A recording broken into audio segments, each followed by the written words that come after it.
കേരളത്തിന്റെ സാമൂഹിക അന്തരീക്ഷത്തിൽ സ്ത്രീകളുടെ അന്തസ്സും അഭിമാനവും പുനഃസ്ഥാപിക്കപ്പെടുന്ന നിർണായകമായ ഒരു മാറ്റത്തിനാണ് കഴിഞ്ഞ ദിവസങ്ങളിൽ നാം സാക്ഷ്യം വഹിച്ചത്.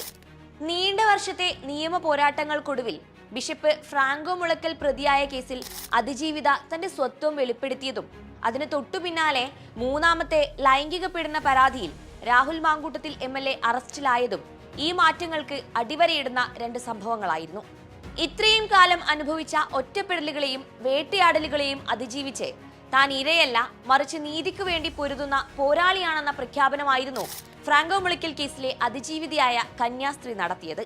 നടിയെ പീഡിപ്പിച്ച കേസിൽ സമാന വിധി വന്നതിന് പിന്നാലെ മുഖ്യമന്ത്രിയുടെ അത്താഴ വിരുന്നിൽ പങ്കെടുക്കാൻ നടി പ്രകടിപ്പിച്ച ആത്മവിശ്വാസമാണ് തനിക്ക് പ്രചോദനമായത് എന്നാണ് കന്യാസ്ത്രീ വ്യക്തമാക്കിയത്. തൊട്ടടുത്ത ദിവസം രാഹുൽ മാങ്കൂട്ടത്തിൽ MLA പാലക്കാട് അറസ്റ്റിലാവുകയും ചെയ്തു. രാഹുൽ മാങ്കൂട്ടത്തിൽ ഒരു ഹാബിച്വൽ ഒഫൻഡർ ആണെന്നാണ് പോലീസ് കോടതിയിൽ സമർപ്പിച്ച റിമാൻഡ് റിപ്പോർട്ടിൽ വ്യക്തമാക്കുന്നത്. ഇതിനോടകം 3 സമാനമായ കേസുകളാണ് രാഹുൽ മാങ്കൂട്ടത്തിനെതിരെ രജിസ്റ്റർ ചെയ്തിട്ടുള്ളത്. അത്തരമൊരു വ്യക്തിയെ രാഷ്ട്രീയ പദവികൾ നോക്കാതെ നിയമത്തിനു മുന്നിൽ കൊണ്ടുവന്ന പോലീസിന്റെയും സർക്കാരിന്റെയും നടപടിയും തികച്ചും അഭിനന്ദനാർഹമാണ്. സ്ത്രീകളുടെ അന്തസ്സ് ചോദ്യം ചെയ്യപ്പെടുന്ന ഇടങ്ങളിൽ ഭരണകൂടം നിസ്സംഗരായിരിക്കില്ല എന്ന ഉറപ്പാണ് ഈ അറസ്റ്റിലൂടെ സർക്കാർ നൽകുന്നത്.